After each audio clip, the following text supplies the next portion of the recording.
years ago, when I first started my role, it was fairly easy to access services.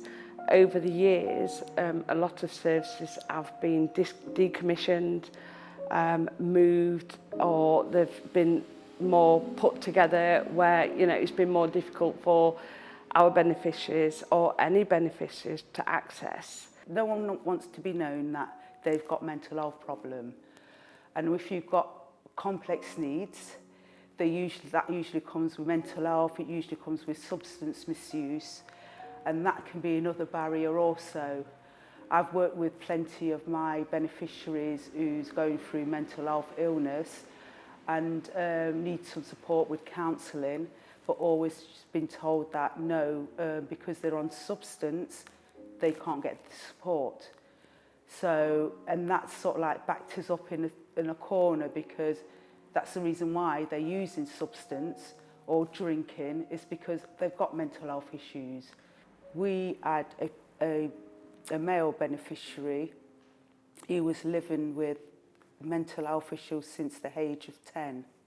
He's had quite a few assessments, but because he's been in and out of prison and he's always on substance, he takes drugs, he doesn't get the support that he needed.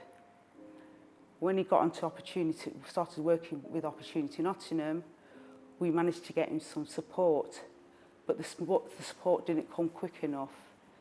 It was a very, very long wait for him to get an initial assessment, and he didn't wait. He took his life, and he was gone.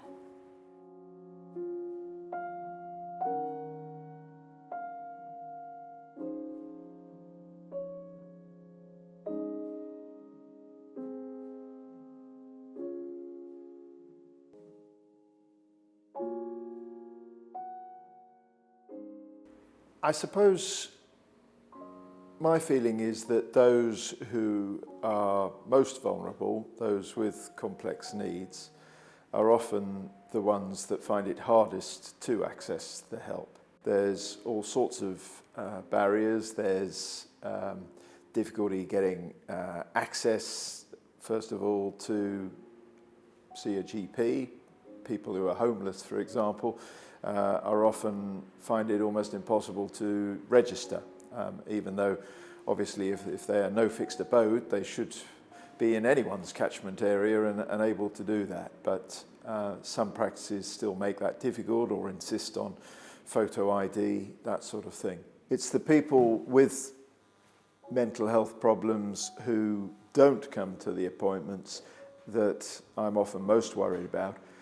As a GP, I often get a letter from the mental health team that says this person has not come to their appointment, or 2 or 3 appointments, and so we're discharging them. And that just doesn't make sense to me, because I think those are very likely to be the ones most in need of seeing the teams. I think what needs recognising is multiple and complex needs are not 3 or 4 different needs. They're interdependent and interrelated.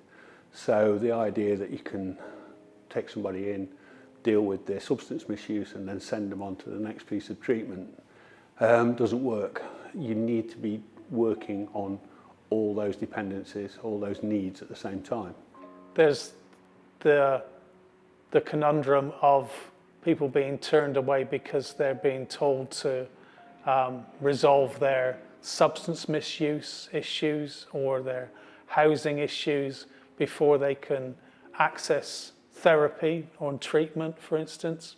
My mental health, I remember it being really bad, and I was taking overdoses all the time because I didn't like the feelings, didn't like what was going off in my head. And the NHS, well, the mental health, they wouldn't deal with me because of my drinking. They say I stop drinking and then they will deal with me. I then found my biggest barrier probably to get through to talking to someone was actually then they'd say, well, if you stop drinking then we can treat your mental health. And I was sort of saying, well, no one's doing anything at the moment anyway, so I'm sort of self-medicating really. Services can put an emphasis on kind of giving up alcohol or drugs before you can access appropriate mental health support, psychological or psychiatric support. But what you're asking people to do is give up their coping strategy, and you're not offering them an alternative. You're not giving them the skills that they need to be able to then feel brave enough, I guess, to cope without, whether it's substances or self-harm or whatever other coping strategies people may use. You know, it's very difficult to give those up without first learning an alternative. And thinking about it, sometimes I've had to see some patients and I've had to apologise to them that actually the services just aren't available for them. And it's sometimes very frustrating for myself, being a psychiatrist, having to practice almost like with one arm behind my back.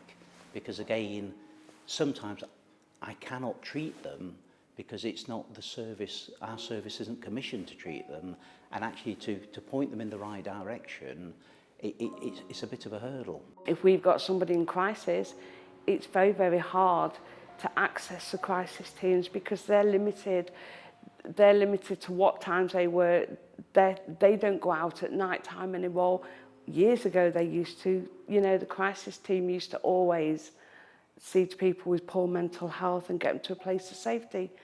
That's not, they're limited now because of the funding, what they haven't got. What happens, I think, with certainly with mental health services, is that each team or organisation, particularly when austerity hits, has a set of criteria about who it provides services for. And the flexibility of who could you work with moves back to who should you work with.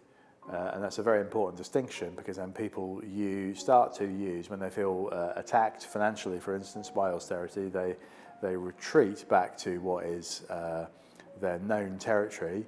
And particularly if they've also got resource pressures, then they don't tend to be able to move beyond that should limit.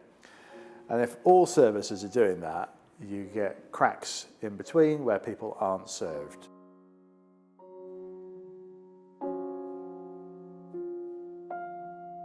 However, I think that organisations such as Opportunity Nottingham actually do an extremely good job. And the thing is, again, is that what Opportunity Nottingham have helped to do is actually to reduce the complexity within the system.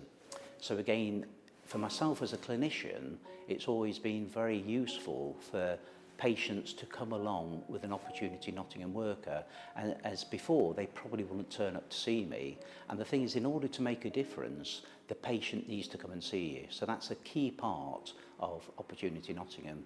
Also, I think in terms of the organisation, what works very, very well is that they don't give up on these folk. Services that spring to mind, Wellness in Mind, based at the Wellbeing Hub, is a good example, because that is a really good sort of signpost service to, not to deal with all the problems by any means in one go, but to at least make a start. People don't have to make an appointment. They can just drop in and talk to someone, a real person, rather than on the end of a telephone, and make a start.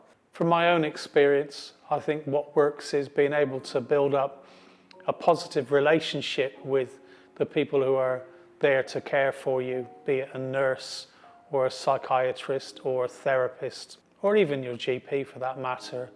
Having someone that you can build up a level of trust with and respect for, who you're going to continue to see for time going forwards. We've set up, or Framework have set up, the Wellbeing Hub, which is a one-stop shop almost for people with substance misuse problems, people with mental health problems. Everything isn't addressed there, but people can feel that when they go there that their needs are being listened to, that something is happening from day one. Opportunity Nottingham was funding a service called Primary Care Mental Health Service, which enabled some of our beneficiaries to directly access that service. But we've recently understood that that's now coming to an end to do with a loss of funding. So that's a route into services that's no longer going to be available to the people that we work with, which is a real shame. So as my role as a CBT practitioner within Opportunity Nottingham, I currently see half a dozen beneficiaries which are on our caseload at the moment. Part of my role is to work with them with their behaviour and their thought pattern, is to change it, to put in place more goals, their future plans, to change the way that they act around people, around their aggression, and try and focus more positively on what they want for their future. Before I got with Opportunity Nottingham, I was in a bad way and everything. I didn't feel much about myself. I used to self-harm. I used to take tablets and everything. Since I've been with Opportunity Nottingham, I know I've got to the path from up there. I've got like to there now, and I'm doing brilliant, and I'm getting my self-confidence back as well, where I can go out on my own, because before I wouldn't go out on my own or anything. Part of my role is I meet with people every week, so it's consistent.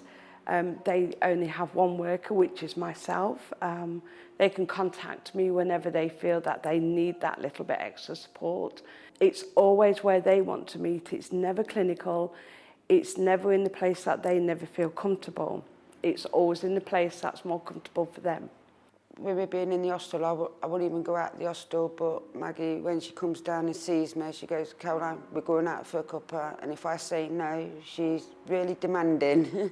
I've started cognitive behavioural therapy with Maggie. We've been doing it for a couple of months now. And the thing I've found most interesting about it is it's not just focusing on drinking. I go to a lot of sort of groups, recovery in Nottingham, and it's all about drinking it. And I find it's the other way around. It's all about my head. If my head's in a bad place, I'm more likely to drink. So people going on about it all the time, it can be quite frustrating. So Maggie's working with me on things like family, just looking at my past, trying to get myself to forgive myself for the mistakes that I've made in the past. And also not just to blame myself 100% for everything. The evidence base is growing for being more flexible and responsive, and for services to leave their buildings and go out and reach these people. And I suppose my post is an example of that type of work, that by me being in the hostels during the week, people can have informal contact and there is a willingness to engage. So what I've found is that by stepping into the hostels, not everybody wants to engage with me, that's fine. Some people are scared or mistrustful, and that's okay. It might take a lot longer for them to develop a relationship. But within a month, I had 3 people who were having weekly psychological therapy with me. I'd been able to give information to both staff and residents of those hostels, kind of psychoeducational material around trauma, the effects of trauma, and how we might understand somebody's behaviour very differently in the context of understanding the impact of trauma. So people are there, they want to engage, they are willing if you just reach into their kind of world. I think actually as a clinician, I think it is important that organisations such as Opportunity Nottingham do continue, and I think you've got to be careful in that, in terms of, hopefully in terms of the government, they are actually putting more into mental health.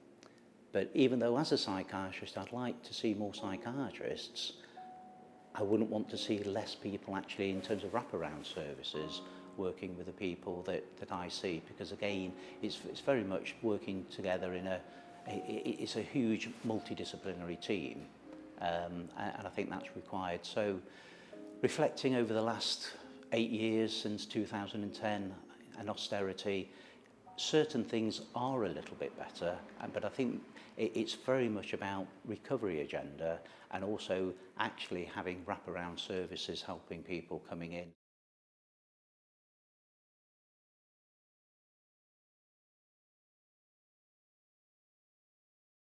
They put me on courses and stuff, which was great, but I know there are more issues going off, bedded inside of me that I do need to address one day, and I will eventually get there, and I will address those issues.